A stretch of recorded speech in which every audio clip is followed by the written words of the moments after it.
अबे संकी, उस लोमड़ी को मत मारना, वो इंसान है, उसका नाम अवनी है। वीर को जय की आवाज इतनी दूर से आ ही नहीं सकती। वो लोमड़ी के पीछे खड़ा है। लोमड़ी ने भी पेड़ के पीछे से किसी जानवर पर निशाना साधा है। आज तो मैं पहला शिकार करके ही रहूंगा। अबे ये कौन नया प्राणी आया है जो सफेद लोमड़ी को मारने जा रहा है? जय ये चिल्ला ही रहा है कि तभी खंजर मांस को चीरते हुए जाने की आवाज आती है।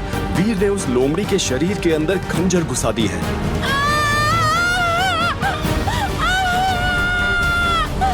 अवनी के मुंह से इतनी जोर से चीख निकली कि उससे पूरा जंगल कांप उठा। वीर जैसे ही उस लोमड़ी के पिछले पैर के अंदर चाकू भोंक देता है, उसी समय वो सफेद लोमड़ी एक मनुष्य शरीर में आ जाती है। वो एक सुंदर लड़की अवनी है और उसके पैर से खून बह रहा है। मैंने इतनी सुंदर लड़की को कब और कैसे मार दिया? तुझे तो मैं बाद में देख लूंगी बच्चे। वीर ने मन ही मन सोचा, लेकिन मैंने क्या किया है? इसे ही तो चुल मची थी लोमड़ी बनने की। मैं तो आश्रम में नया हूँ, मुझे कैसे पता होगा कि लोमड़ी ही लड़की है? तभी वीर को देवाश्रम की तरफ से जोर से भागते हुए आ रही भीड़ दिखाई देती है। सारे लोग चिल्लाते हुए उसी की तरफ आ रहे हैं। अबे इसने क्या कर दिया? देव आश्रम की सबसे तूफानी योद्धा अवनी शेरगिल को ही घायल कर दिया। लोग भागते हुए बातें भी कर रहे हैं। लेकिन ये इस नए लड़के ने किया ही क्यों? वो लोमड़ी के भेष में थी और उसने पहचाना ही नहीं। लेकिन ये लोमड़ी ही अवनी है, ये पूरे आश्रम को पता है। इस पागल को कैसे समझ नहीं आया? अरे कोई ग्रैंड मास्टर को बुलाओ। तभी ग्रैंड मास्टर, जो एक 24 साल का फुर्तीला नौजवान है, वो सबसे तेज भागते हुए अवनी के पास आ जाता है। अवनी डार्लिंग, ये कैसे हुआ? कब हुआ? मैं सिर्फ घायल हूँ, इसका ये मतलब नहीं कि तुम चांस मारने लग जाओ। अवनी ने उसके पुराने फैन को फिर से उसकी जगह दिखा दी। अवनी और ग्रैंड मास्टर आश्रम के सबसे जाबाज फाइटर हैं। ठीक है, क्या मैं तुम्हें उठाकर आश्रम तक ले जा सकता हूँ? तुम मुझे हाथ ना ही लगाओ तो बेहतर है। तो फिर तुम आश्रम तक कैसे जाओगी? तभी अवनी जोर से सीटी मारती है और उसकी पसंदीदा घोड़ी भागते हुए उसके पास आती है। अवनी लंगड़ाते हुए उठती है, फिर टशन में घोड़ी पर बैठकर निकल जाती है। मान गए उस्ताद, क्या खुददार लड़की है। ये बात सुन ग्रैंड मास्टर चिढ़ जाता है। अबे ओ चिलगोज़े, चल भाग जा आश्रम में और देख अवनी की खातिरदारी में कोई कमी नहीं आनी चाहिए। आश्रम की नर्सेस को उसका ठीक से ख्याल रखने को बोल। चल भाग यहाँ से। और तू बे पागल संकी, तुझे दिखाई नहीं देता कि कौन इंसान है और कौन एलियन है? क्या अभी ग्रैंड मास्टर ने एलियन कहा? ऐसा उसने क्यों कहा, ये भी थोड़ी ही देर में सामने आ जाएगा। ग्रैंड मास्टर की गैंग आश्रम की सबसे डरावनी गैंग है। फिलहाल ग्रैंड मास्टर और उसके 3 साथी मिलकर वीर की क्या हालत करेंगे किसी को पता नहीं। देखिए, मैंने कोई भी चीज जानबूझकर नहीं की है। तो क्या तूने आंखें बांध कर शिकार किया है? ग्रैंड मास्टर के चेले व्योम और बाकी 2 मेंबर भी अब बोलने लग गए हैं। भाई, ऐसे लोगों को तो यहाँ इस टाइटन ग्रह पर आना ही नहीं चाहिए। भिखारी कहीं का। देखिए, मैं मानता हूँ कि मुझसे गलती हुई है, लेकिन आप मुझे ऐसे भिखारी नहीं बुला सकते। तो क्या तेरी आरती उतारूं? मेरी प्यारी अवनी को तूने घायल किया है, तो मैं भी तुझे पूरा घायल करके ही उसके सामने ले जाना चाहता हूँ। चलो रे, मारो इसे। ग्रैंड मास्टर के कहने के तुरंत बाद सारे लोग वीर को मारना शुरू करते हैं। वीर को कुछ समझ में नहीं आ रहा। ये मेरी तरफ से अवनी को मारने के लिए, ये मेरी तरफ से तुम्हारे पागलपन के लिए, ये मेरी तरफ से उसे ना पहचानने के लिए। काश मेरी इस किक से तू वापस धरती पर चला जाए। इसलिए आज से तेरा नाम संकी, क्योंकि तुझे कुछ आता नहीं। ए चलो रे, अवनी को खबर पहुंचा दो। उसको मारने वाले की पूरी खबर मैंने यानी ग्रैंड मास्टर ने ली है, ये बोल दो उसको। वीर को पूरी तरह से जलील करके ग्रैंड मास्टर का गैंग चला गया है और वीर अकेला बैठकर सोच रहा है। वो धरती पर भी 0 ही था और आज टाइटन ग्रह पर आने के बाद यहाँ पर भी 0 ही रह गया है। अपनी 18 साल की उम्र में उसने कोई एक सार्थक काम नहीं कर दिखाया था। वीर को अपने होनहार पिता की याद आने लगी। आप ऐसे अचानक से हमें छोड़कर कैसे चले गए? आपके बिना मैं बिल्कुल अकेला हो गया हूँ पापा, आप वापस आ जाइए प्लीज। वीर के पिताजी एक साइंटिस्ट थे, लेकिन उनकी संदिग्ध परिस्थितियों में एक हादसे में मौत हो गई। वो एक्सीडेंट था या और कुछ, किसी को कुछ पता नहीं चला। लेकिन उनके जाने के बाद 1 हफ्ते के अंदर ही उसके चाचा और बुआ ने वीर के घर का हिस्सा मांगना शुरू किया। ये तो हमारा पुश्तैनी घर है। भाभी, हम ये नहीं कह रहे कि आप घर से निकल जाओ, हमें तो बस हमारे हक के पैसे चाहिए। इनको गुजरे हुए अभी तक 1 हफ्ता भी नहीं हुआ, हमारे पास कुछ भी पैसे नहीं बचे हैं। माँ, आप इन लोगों के सामने हाथ मत फैलाइए, इनकी औकात नहीं है। हमारी औकात बाद में जान लेना वीर बेटा, फिलहाल तुम्हारी औकात नहीं है इस हवेली में रहने की। जिस घर में तुम रह रहे हो उस पे हमारा भी हक है। कैसा हक हुआ? आपके पति ने जब धंधे में मार खाया तो बड़े भाई की हैसियत से पापा ने ही आपकी मदद की थी। वो पैसे कहाँ से आए? और आप चाचा, आपकी तो पढ़ाई पापा की वजह से हुई। उसके बाद भी जब आपको नौकरी नहीं मिली तो डोनेशन देख के लगवानी पड़ी। उसके पैसे कहाँ से आए पता है आपको? मैं बताता हूँ कहाँ से आए। इस हवेली को गिरवी रखकर, और जब हवेली छुड़वाने की बारी आई तो पापा अकेले थे। तो इन सब में हवेली किसकी हुई बताइए? अब क्यों मुसला हुआ है, बोलिए। क्या ये सब तुम कोर्ट में साबित कर पाओगे? कैसे कर पाऊंगा, सारे कागजात तो आपके पास हैं। इसीलिए बोल रहा हूँ, चुपचाप हमारे हिस्से के पैसे दे दो, वरना कोर्ट कचहरी के चक्कर काटने के लिए तैयार हो जाओ। ऊपर से सर से छत उड़ जाएगी, वो अलग। मैं तैयार हूँ। ये पेपर्स चुराने के लिए तुम उस रात हमारे घर आए थे, और तब हमने चोरी की कंप्लेन भी लिखवाई है। तुम्हारे फोटोज भी हमारे पास हैं। क्या वो भी कोर्ट में दिखाएं? ये सब सुन के वीर की माँ डर कर बोलती है, देखिए, आप ऐसा मत करिए। मेरे पति की यादें इस घर में हैं। मैं आपको चाहे वो रकम दूंगी, लेकिन हमें इस घर से बेघर मत कीजिए। अगले 6 महीने की मोहलत देती हूँ, उसमें आप हमें 3 करोड़ लाकर दे दीजिए, बस। वीर के सामने से पूरा फ्लैशबैक चला जाता है, कैसे उसे पैसों की जरूरत पड़ गई और कैसे डॉक्टर खुराना ने उसे टाइटन ग्रह पर जाने का आइडिया दिया था। जब वीर को समझ में नहीं आ रहा था कि इतने सारे पैसे वो कहां से लाएगा, तब उसे पापा के दोस्त और उनके लैब पार्टनर खुराना अंकल से एक होलोग्राम आया था।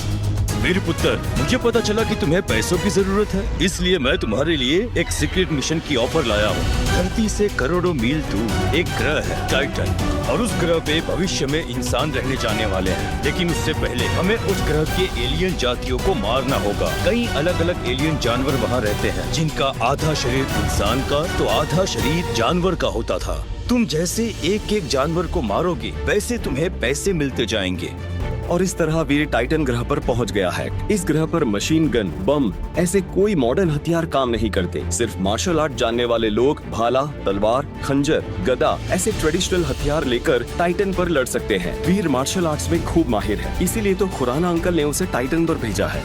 अंकल, आज मैंने गलती से एलियन समझकर एक इंसान पर हमला कर दिया। ये अनजाने में कैसे हो गया? मैं बहुत शर्मिंदा हूँ। बिल्कुल भी शर्मिंदा होने की जरूरत नहीं है वीर। मेरी कुछ बातें कान खोलकर सुन लो। तुम्हारा अनुभव जैसे जैसे बढ़ेगा, तुम्हें डेविल सोल वाले इंसान और एलियंस में फर्क समझ में आने लग जाएगा। लेकिन उससे पहले तुम्हें इन एलियंस को ठीक से पहचानना सीखना होगा। Arm aliens, primary aliens, mutated aliens और सेक्रेट ब्लड एलियंस। फिलहाल तुम सिर्फ आर्म और प्राइमरी एलियंस का ही शिकार करना। ये तो बिल्कुल मेरे वीडियो गेम्स जैसा ही है। तो क्या मैं अगर एकदम बड़े वाले म्यूटेड या सेक्रेट ब्लड एलियंस को मारूंगा तो मुझे ज्यादा और जल्दी पैसे मिलेंगे? हाँ, लेकिन खतरा भी तो बढ़ जाएगा, इसलिए शुरुआत ध्यान से प्राइमरी एलियंस के साथ ही करना। ठीक है खुराना अंकल। ये बात बोलकर वीर खुराना अंकल के दिए रास्ते पर निकल पड़ता है। टाइटन पे जहाँ सारे इंसान रहते हैं उसे देवाश्रम कहा जाता है। वीर, अवनी, ग्रैंड मास्टर, व्योम, भीम सारे वही रहते हैं। आश्रम के पास वाले इलाकों में सिर्फ आम और प्राइमरी एलियंस ही रहते हैं। वीर एक एक करके उन्हें मारना शुरू करता है। 6 पैरों वाले कछुए, हरे रंग की बिल्ली, ऐसे कई विचित्र प्राणी इसमें आते हैं। वीर सबको मारकर अपने जीन पॉइंट्स इकट्ठा कर रहा है। आपने शिकार किए हैं 79 प्राइमरी जानवर। आपको 79 प्राइमरी पॉइंट्स मिलते हैं। ये वीर ऊपर से तो खुश है, लेकिन उसे अंदर ही अंदर पता है कि इन एक एक पॉइंट से वो कभी 3 करोड़ की रकम तक नहीं पहुंच पाएगा। उसे एक ना एक दिन म्यूटेंट या सीक्रेट ब्लड एलियन को मारना ही होगा।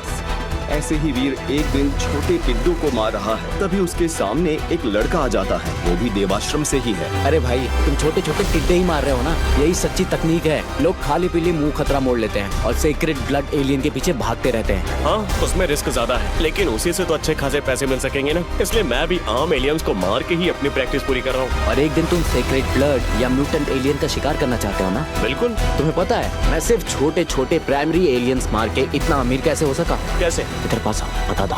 काले क्रिस्टल स्टोन की वजह से। वो क्या होता है? लोग म्यूटेंट एलियन को मारते हैं बड़ी रिस्क लेकर, लेकिन अगर तुम्हें काला क्रिस्टल स्टोन मिल गया तो तुम किसी भी प्राइमरी एलियन को वो पत्थर खिलाकर म्यूटेंट एलियन बना सकते हो। क्या? क्यों, चौंक गए ना? देखो मेरे दोस्त, मेरे पास बहादुरी तो ज्यादा नहीं है, लेकिन अक्ल है। वही लगाकर मैं यहाँ पे सरवाइव करने की कोशिश कर रहा हूँ, बस इतना ही। लेकिन मैं ये काला क्रिस्टल स्टोन पहचानूंगा कैसे? अब सारे सवालों के जवाब मैं ही दूंगा, तो तुम क्या करोगे? मैंने तुम्हें ये बातें बताई क्योंकि मैं तुम्हें देखते ही पहचान गया था। तुम ही हो वो पागल सनकी जिसने एलियन समझ के ऑनी को घायल किया था। मैंने सोचा अगर तेरे जैसे सनकी को मैं अपना राज बता दूंगा तो क्या ही फर्क पड़ेगा। तू थोड़ी ना काला क्रिस्टल ढूंढ निकालने वाला है। हाँ, गुंजाइश ही नहीं है है। मैं तो अभी आम एलियन से मुश्किल से मारना सीख रहा हूँ। तुझे बताकर मुझे हल्का भी लगा और तू किसी को बताएगा भी नहीं क्योंकि तुझसे कोई बात भी नहीं करना चाहता। वैसे तेरा नाम क्या बोला तूने? वीर बताने की शुरुआत ही कर रहा है कि जय सहगल उसे रोक लेता है। देख, तुझे ये नियम नहीं पता। टाइटन और देव आश्रम में रहने वाला कोई भी इंसान अपना असली नाम नहीं बताता सिवाय मेरे और अम्मी के। वो क्यों? मैं इसलिए क्योंकि मैं जय सहगल हूँ, सहगल इंडस्ट्रीज के मालिक का बेटा। और अवनी इसलिए क्योंकि वो खुददार है, किसी भी चीज से नहीं डरती। तो हम दोनों के सिवाय कोई भी अपना असली नाम टाइटन पे नहीं बताता। वैसे तुझे जरूरत भी नहीं है क्योंकि तुझसे कोई पूछेगा भी नहीं, क्योंकि जब से तुमने अवनी को मारा है तुझे लोग सन के नाम से पुकारते हैं। तो अब से कोई तेरा नाम पूछेगा तो क्या बताएगा? डॉलर। आज से मेरा टाइटन का नाम होगा डॉलर। वो क्यों? क्योंकि मैं यहाँ पैसे कमाने, मतलब डॉलर कमाने के लिए आया हूँ ना, इसलिए। वाह, अच्छा बेटा, तो तुम कंटिन्यू करो अपने ये छोटे छोटे टिड्डे मार के। मैं चलता हूँ अपना काला क्रिस्टल पत्थर ढूंढने। ये बोलकर जय वहाँ से चला जाता है। जब जय जा रहा था उसके पहले ही वीर ने उसके पीछे एक सुनहरा कछुआ देखा था। वैसे तो टाइटन पर 6 पैरों वाले अनेक कछुए वीर ने देखे, मारे हैं, लेकिन सुनहरे रंग का कछुआ पहली बार ही देखा है। वीर छुपके से उस कछुए को पीछे से जाकर पकड़ता है और मार देता है। ये अकेला ही कछुआ सुनहरा कैसे? क्या ये सेक्रेट ब्लड कछुआ है? वीर जैसे ही कछुए की खाल बेचने के लिए निकाल रहा है वैसे ही उसका होलोग्राम ऑन हो जाता है। आपने एक सेक्रेट ब्लड एलियन को मारा है। सेक्रेट जिन पॉइंट्स हासिल करने के लिए एनर्जी हासिल करें। क्या एक छोटा सा कछुआ सेक्रेट ब्लड कछुआ हो सकता है? ये कैसे मुमकिन है? इसके शरीर के अंदर देखता हूँ। और वीर को जो शक था वही हुआ। उस कछुए के अंदर काला क्रिस्टल था। उसे निगलने की वजह से ही एक साधारण कछुआ सेक्रेट ब्लड कछुआ बन गया था। वीर के हाथ अब सोने का अंडा देने वाली मुर्गी लग गई है। काले क्रिस्टल से वो छोटी सी बिल्ली, यहाँ तक कि चींटी को भी सेक्रेट ब्लड एलियन बना सकता है और फिर उसे मार कर और ज्यादा पॉइंट्स हासिल कर सकता है। अब तो मेरे हाथ लॉटरी लग गई है। आगे खूब सारे सेक्रेट ब्लड एलियन को मारूंगा, लेकिन पहले इस कछुए की डेविल सोल मिलती है क्या? वो देखता हूँ। डेविल सोल मिलने से आपको एक नई पावर मिल जाती है। जैसे अवनी ने बहुत बड़ी शिकार कर अपने शरीर को लोमड़ी में बदलने की डेविल सोल पावर हासिल की है, वैसे ही जब वीर सुनहरे कछुए की खाल निकालता है वैसे ही उसके पूरे शरीर पर एक सुनहरा कवच बनना शुरू हो जाता है। ये कवच ही वीर की नई डेविल सोल पावर है। आपको कवच की डेविल सोल पावर हासिल हो चुकी है। शुक्रिया। साथ ही साथ वीर को अदृश्य होने वाला भाला भी मिल जाता है। इससे तो मैं क्या क्या कर पाऊंगा।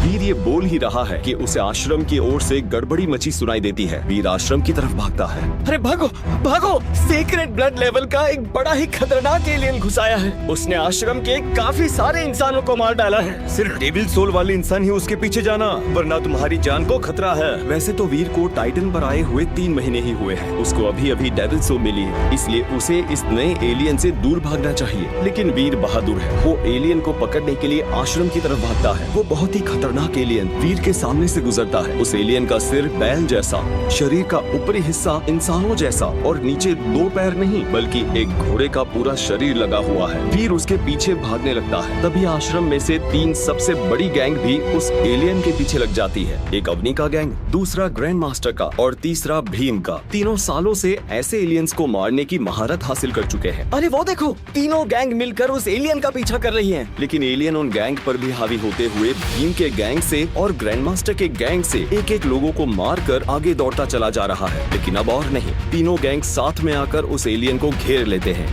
ग्रैंड मास्टर अपनी बड़ी सी तलवार से एलियन का सर काटने ही वाला है कि दूर से सू सू करते हुए एक आवाज आती है और एलियन के पेट से खून निकलना शुरू होता है। अपनी भीम, ग्रैंड मास्टर, किसी को पता नहीं चल रहा कि उनका शिकार किसने छीन लिया और कौन इतना बहादुर है जिसने इतने बड़े ताकतवर एलियन को मार गिराया। सारे लोग मुड़ के पीछे देखते हैं। पीछे खड़ा है एक सुनहरे कवच वाला इंसान जिसका चेहरा किसी को नहीं दिख रहा है। उसी ने हिम्मत की थी आश्रम के 3 सबसे जाबाज शिकारियों को पछाड़ते हुए सबसे ताकतवर एलियन को मार गिराया है। वीर का गायब होने वाला हथियार फिर से सुनहरा हो जाता है। वीर के हाथ आगे करते ही हथियार फिर से उसके हाथ में चला जाता है। तब जाके सबको समझ आता है कि इसी अदृश्य हथियार से वीर ने एलियन को मारा है। सब लोग चौंक कर वीर की तरफ देख रहे हैं, लेकिन उनको मालूम नहीं है कि उस सुनहरे कवच के पीछे किसका चेहरा छिपा हुआ है।